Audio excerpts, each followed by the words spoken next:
But I'm so glad that God is a God of reviving, because we all need reviving in some way, shape, or form, right? Is it just me? Because there are moments in my life where I feel dead, where I feel in bondage. And God is a God of reviving, and he's a God of revival for his people. And actually, that is what we are talking about today. It's God letting us try again, because he is a redeemer. He is a reviver. And he sent his son to bring us life. For those of you who do not know me, I think Mike just hyped me up, man. And I'm like, geez. But he wasn't lying. I have been hitting these roads, hitting these streets, and meeting with people, forming a launch team that helps us take the gospel to North Charlotte, to the University City area. And most of the people on this stage here that was leading, they are a part of that team, and I'm so grateful. If this is your first time here, and I would say stand up and turn around and look at everybody, but that's weird. If this is your first time here, I would say, hey, thank you for coming. I understand what it feels like to step into a new space, not knowing a lot of people, not knowing what to expect, making yourself vulnerable. And I just want to say thank you. And if you are tuning in online, thank you so much. If you are on the beach or in the mountains, I am jealous, because there's no sun here right now. Man, I've been wrestling with this message all week because I wanted to take it several different ways, but I ended up having a conversation with a person who is struggling in their marriage, and it brought the message full circle for me.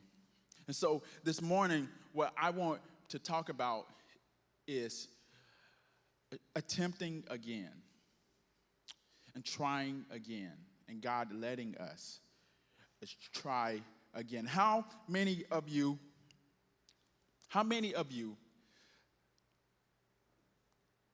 have failed at something?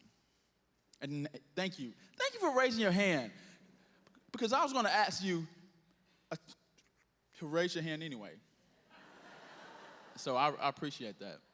I really do believe in vulnerability, so I tend to take people there. But yeah, so we have all failed in this room, and for those who didn't raise your hand, shame on you. I'm not calling you a liar, but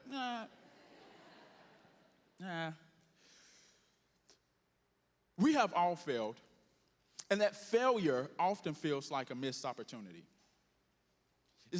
It's really what it is. It is a missed opportunity. Maybe, and that could look different for everybody. It could look like that company, the promotion that was just in your hand, and you didn't get it, and you had that missed opportunity, and it felt like a failure. Or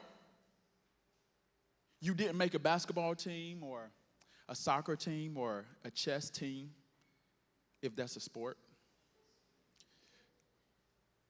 And you may feel like you are a failure. But let's take it maybe a little further. Those are things that you want to achieve in life. That, like, once in a lifetime, an opportunity, that thing that you passed up on, that you now look back and said, why did I do that? And that often may haunt you. But let's take it another way, though. What if you missed an opportunity to be a good spouse, and that missed opportunity ended up in divorce? What if you missed an opportunity to be a good father or a good mother, And you feel the weight of what you think is failure. And how many of you know that failure is actually okay? You can fail. I know that a lot of people don't even like to say that word. Hey, I don't fail, I learn. Well, that's true. But if your identity is not in failing nor succeeding, then you can fail and you can succeed. But that is not where your identity is. It is in Christ. And so it's okay to fail or to miss opportunities. What if you miss an opportunity to be pure in that relationship before marriage, and you did not do that? And you had sex, and now you're single, and you often think, man, if I would have been responsible with that relationship, maybe we would be still a couple, or maybe I wouldn't be single now. Maybe God can't trust me. Maybe this is why I'm here. See, here's the thing. God has expectations for us. He does.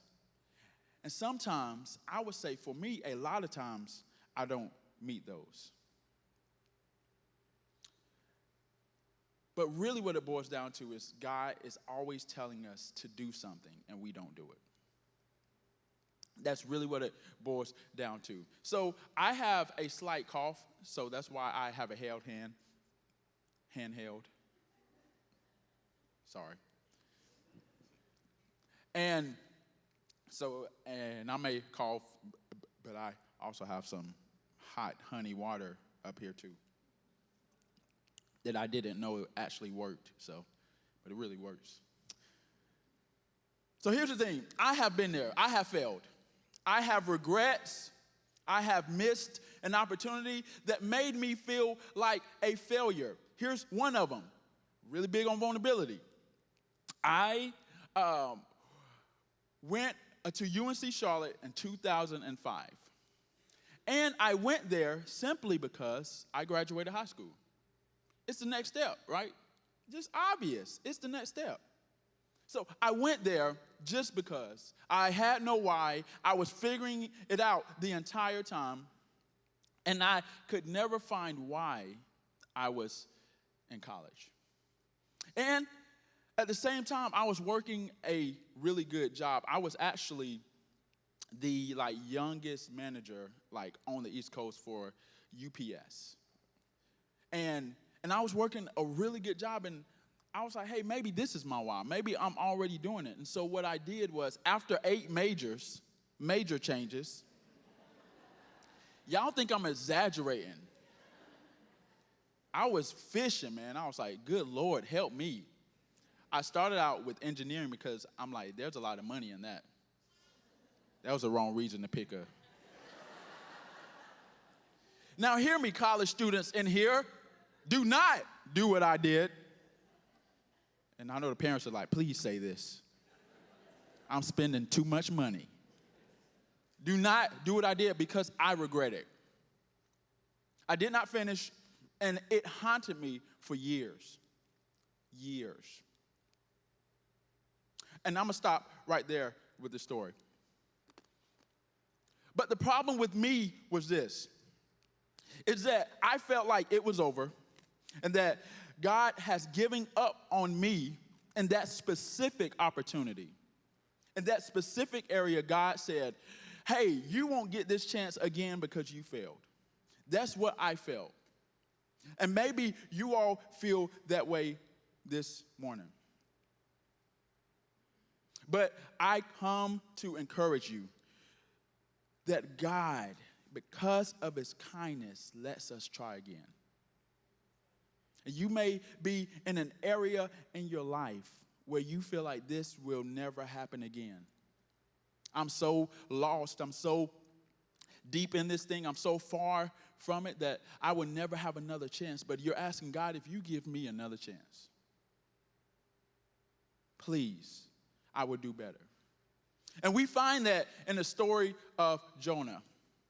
And so we will be in the book of Jonah. I just really want to take this full 4 chapters of Jonah and really sit through it and pull out stuff, go through it, and pull out things that I feel may be relevant for this topic of trying again. So it's kind of like an exegesis. But for all of you theologians out here,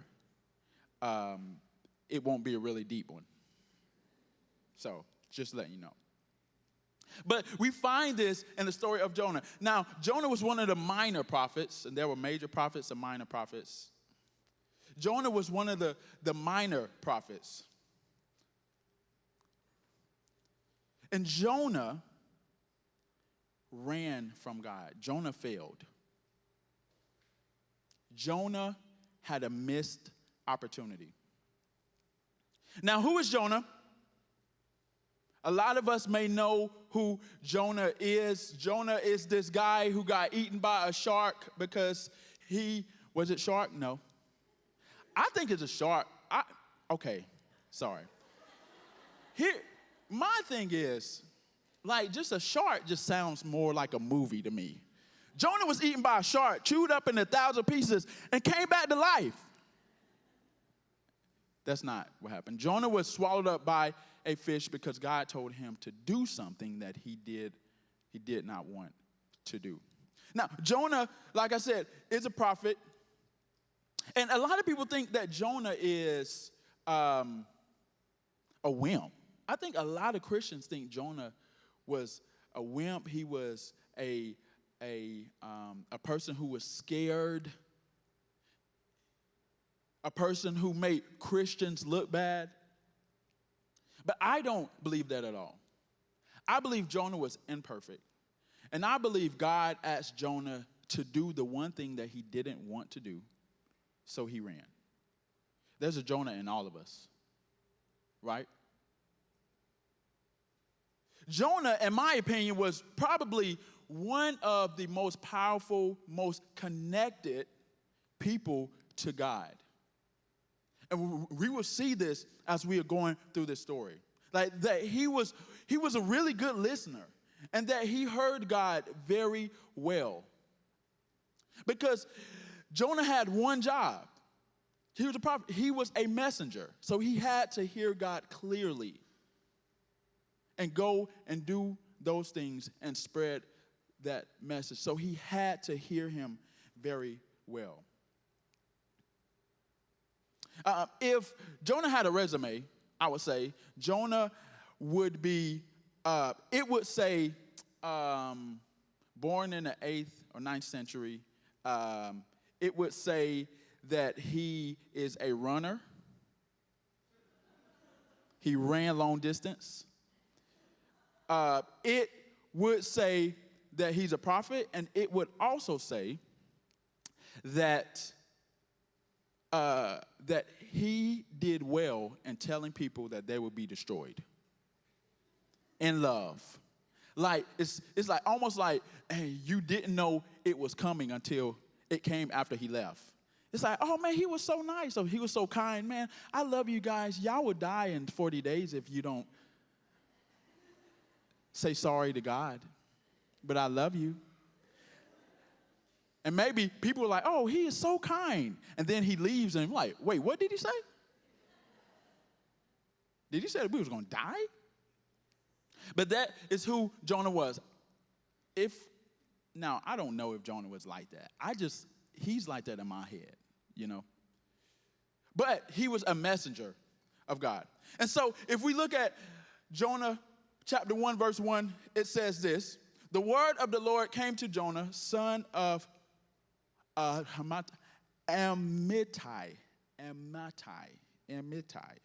Y'all can say that word for me.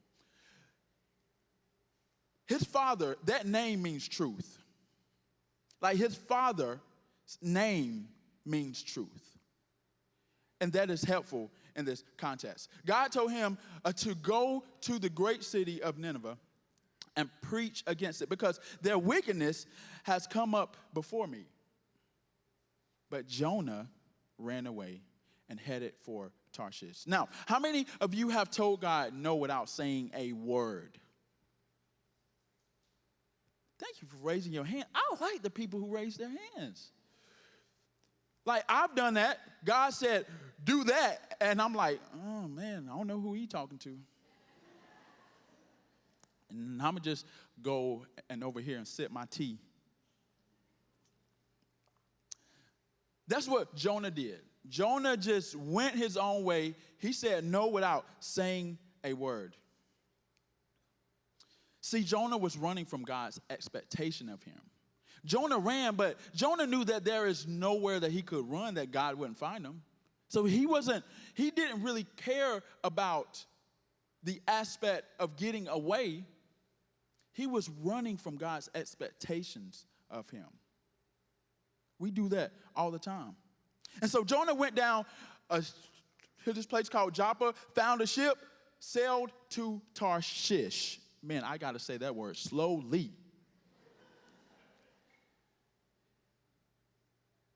Fleeing from the Lord. Now, why did he choose Tarshish?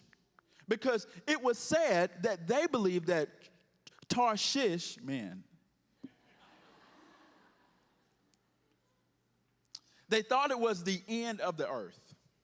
I mean, they didn't know much about the world, but they thought it was the end of the earth. So Jonah ran.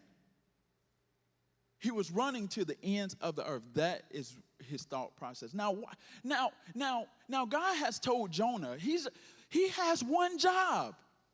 Everybody say one job. Say, you got one job.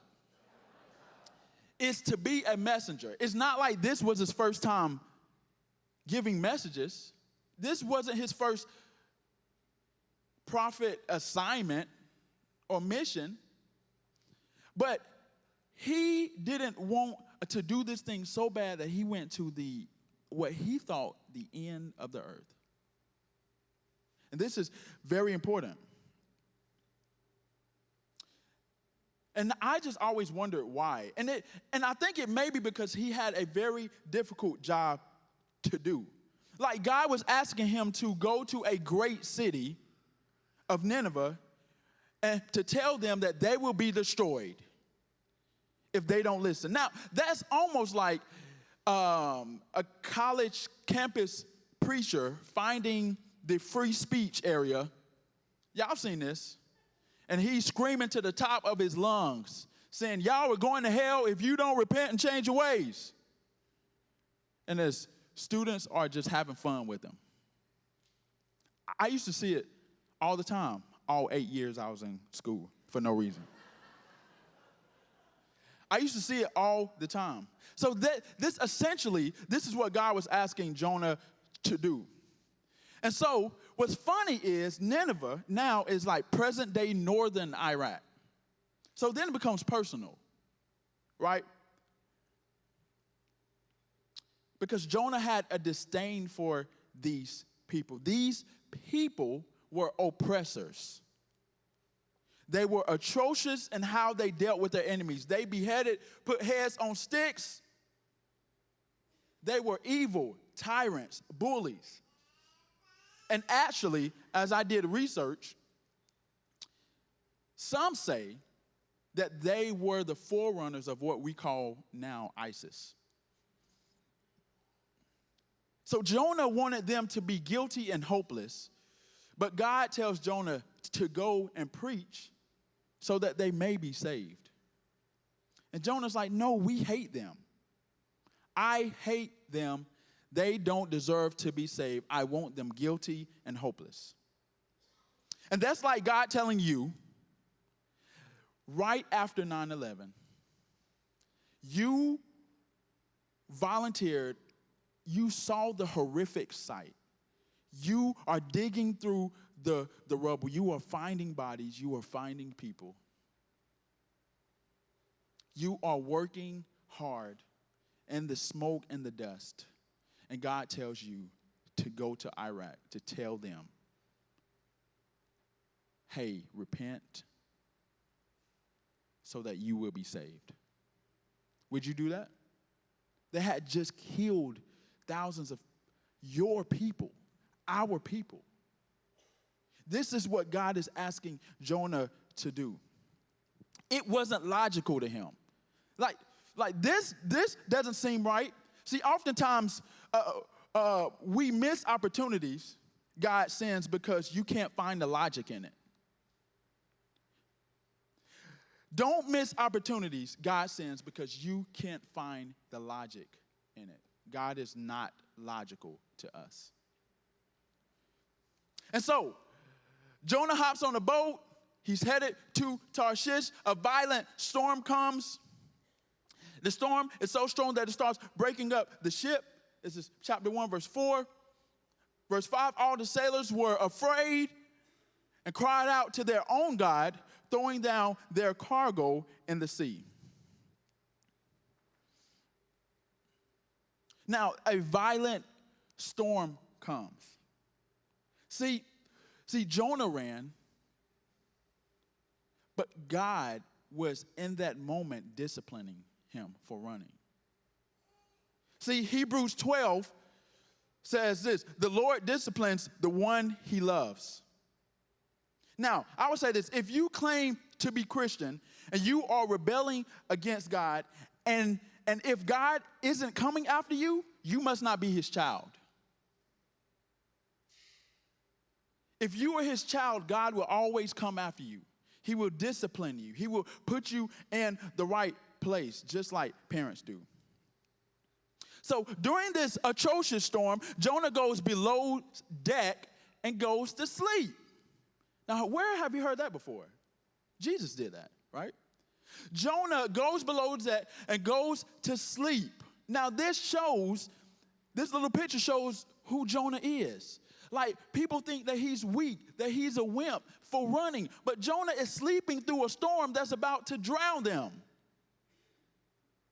This shows his closeness to God. This shows that he knows that God has his back.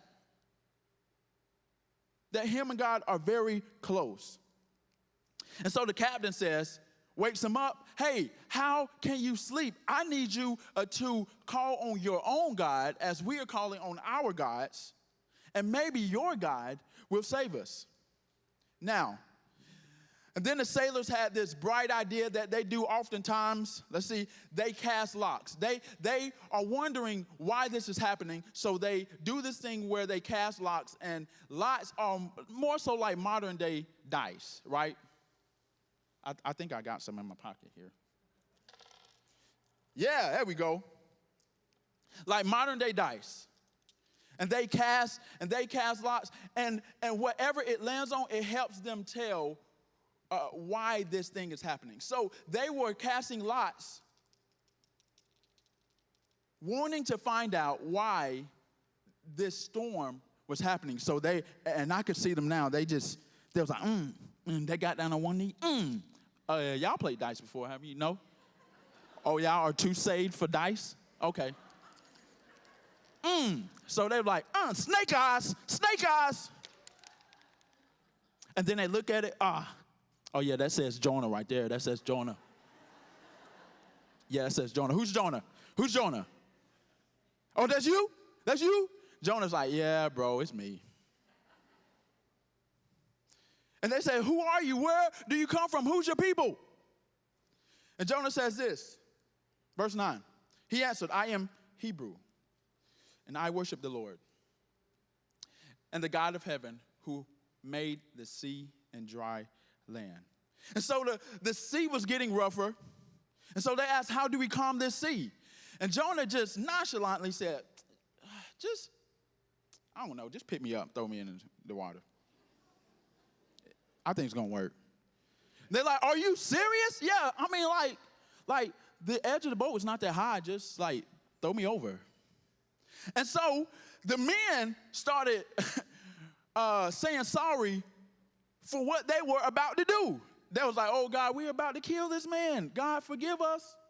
But we ain't trying to die. And he told us to. It's his fault. And so they take Jonah and they throw him over.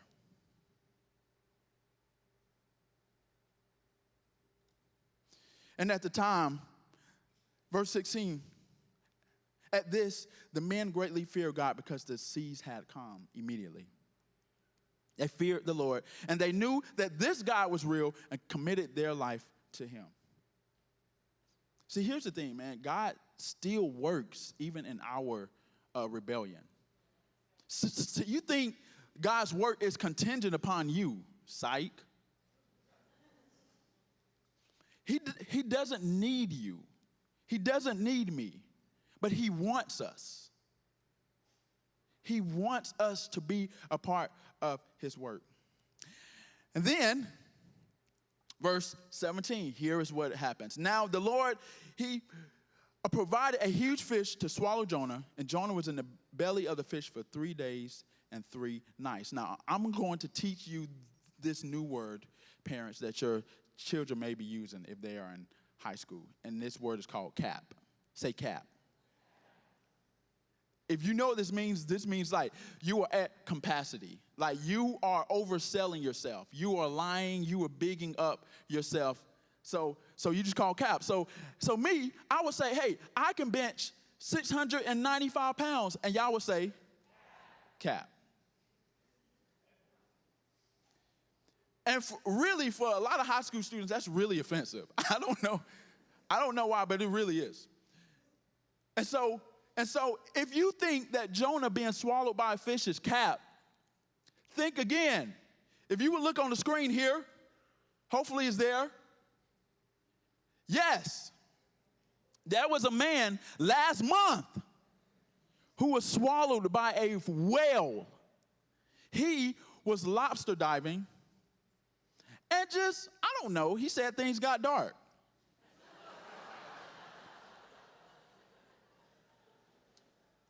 And his last name is Packard.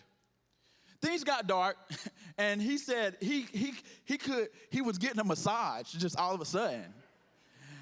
And it was the whale's muscles, like massaging them, like eating them. And he just knew that he was dead. He knew. Once he realized he was swallowed by a whale, he knew it's over. This is a slow, agonizing death.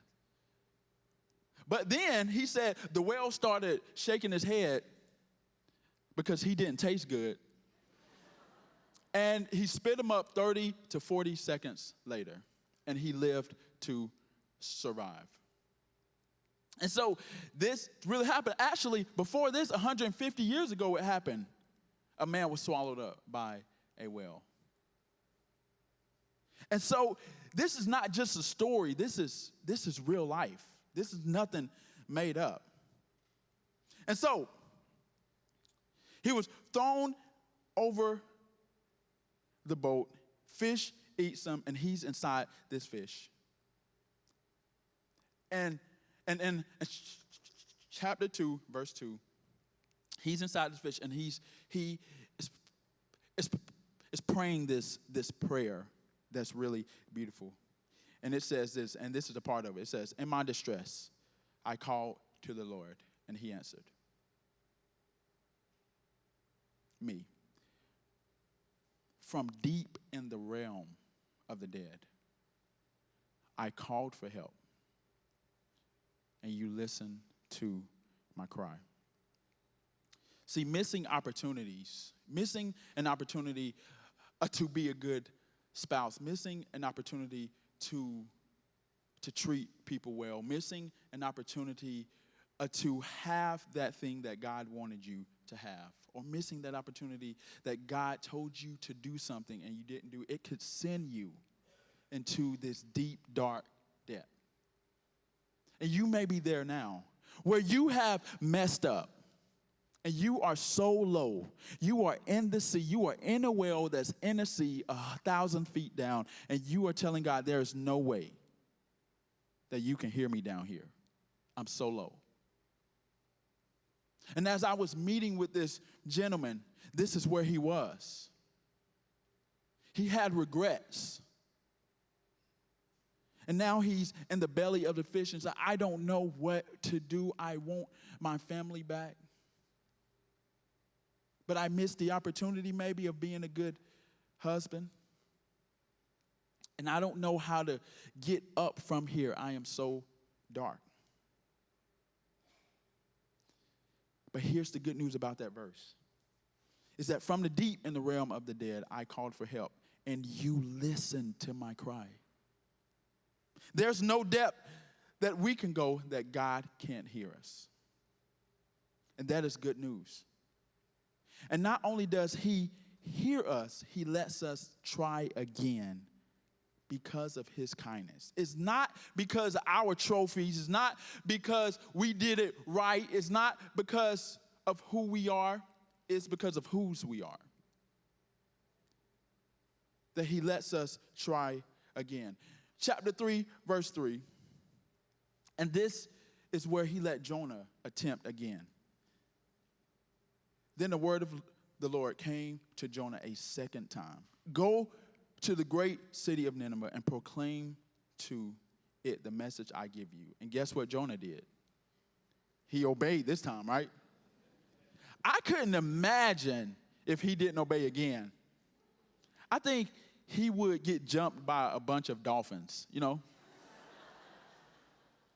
It's crazy. I'm like, man, you have to listen this time. You were eaten up by a fish the first time. What gets worse than that? So he obeyed.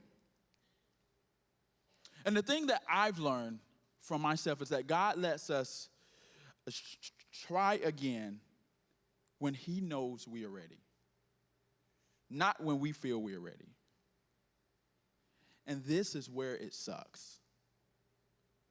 Because we want that second opportunity so bad. We want that attempt so bad, and we want it fast. Hey, let me make up for it. But God is like, no, you're not ready. You maybe have to go and be eaten by a fish. You may have to be put in a place where you are crying out to me, where you need me. You know? And then it goes on to say, now Nineveh was a very large city, and it took him 3 days to go through it. And Jonah began by going a day's journey into the city, proclaiming 40 more days, and Nineveh will be overthrown. And the Ninevites believed God. So the second time Jonah went, he declared this message, and the Ninevites believed God. And the king, verse 8 says, let everyone call urgently on God. Let them give up their evil ways and their violence. Who knows? God may yet relent with compassion and turn from his fierce anger so that we will not perish. In verse 10, when God saw that they did this, they turned from their evil ways, and he relented and did not bring on them the destruction that he threatened. But the story doesn't end here. Jonah is upset. Jonah is upset. He is pouting. And Jonah is like, see, I knew you were going to do this. I knew this would happen, that I would go over here to people that are guilty and hopeless and undeserving tyrants, and that I would preach the gospel, that I would tell them about you and tell them to change their ways, and you in a moment will turn it all around. You didn't even dangle the bait, like, here's the opportunity to fix it. No, in a moment, he turned it around. He was gracious. See, Jonah's issue, the reason why he ran to the far ends of the earth, Jonah's issue with God is that he was too kind. This whole story, this is what Jonah is. Jonah knew the whole time who God was. He knew what he has done in the past. He was a prophet. He knew God's character. He knew that this would happen. And what Jonah did in the rest of the book, Jonah was upset because God was too kind. He was too nice. How many of you want some of that kindness in your life? Where you have it. God has not changed. He has not changed. And then he asked Jonah, hey, why and are you angry?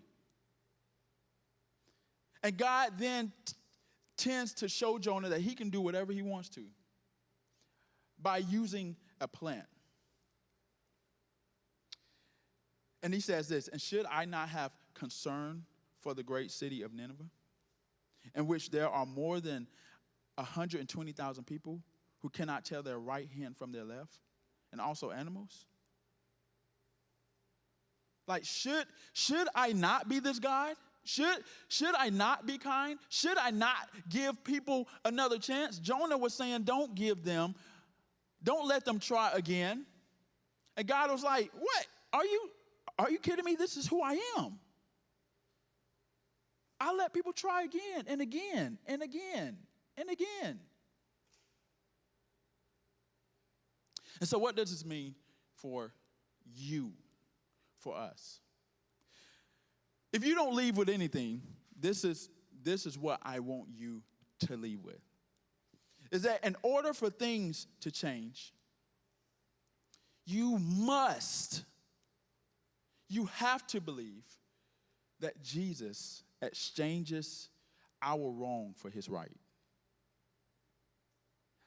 Either you are hopeless. If you don't believe this, if you don't believe that Jesus is a redeemer, then we are hopeless.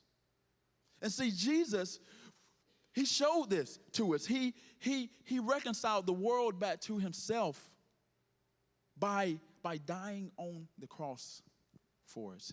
He took you back. He exchanged his right for your wrong.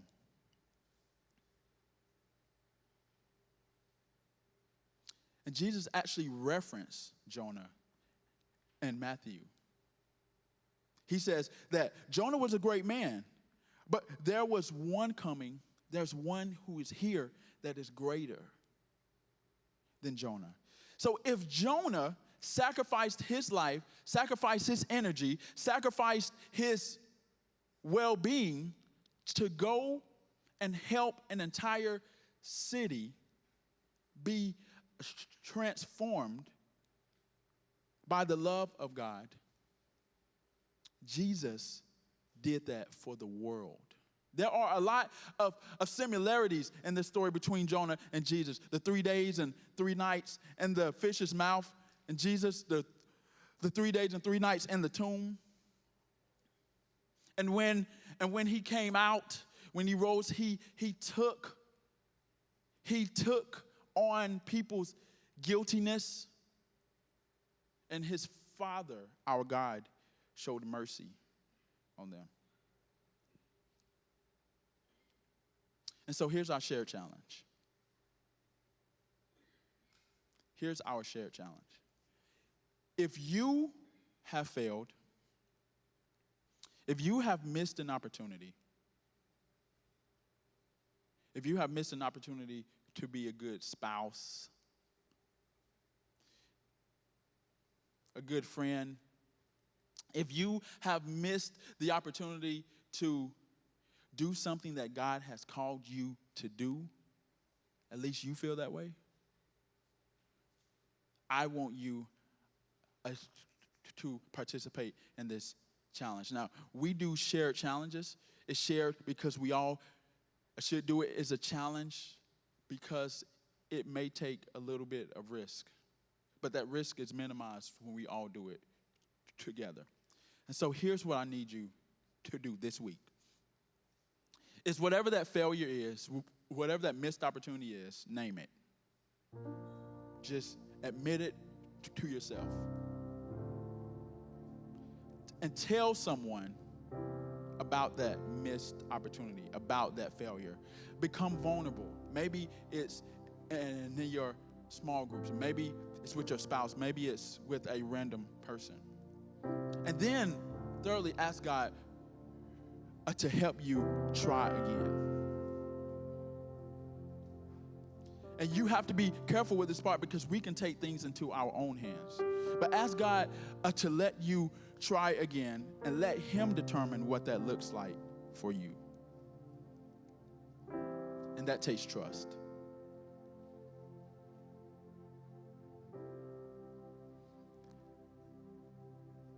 So as we end, again, if you have missed a great opportunity, if you have missed an important opportunity, if you feel like a failure, if you are deep down in the fish's mouth and that you have no way out and that this is over, or you are in the midst of a marriage and you don't know if it's going to work out and you still have the opportunity, take it. If you have disobeyed and you feel like that opportunity won't come again, just remember one thing, that Jesus redeems. That he's a redeemer. And you have to believe that with all of your being. Otherwise, we're hopeless. And I pray that he lets you attempt again in his timing and in his way. Let us pray. Father, we thank you for this time. We thank you for these hearts here. God, I ask that whatever we are dealing with, whatever that failure is, whatever that missed opportunity is, God, that you redeem it for us. In your time and your way, God, the outcome isn't as important as the journey. God, you want to show yourself as a redeemer. You want to show yourself as a kind person. And I don't know who this message is for. Maybe online or in the room.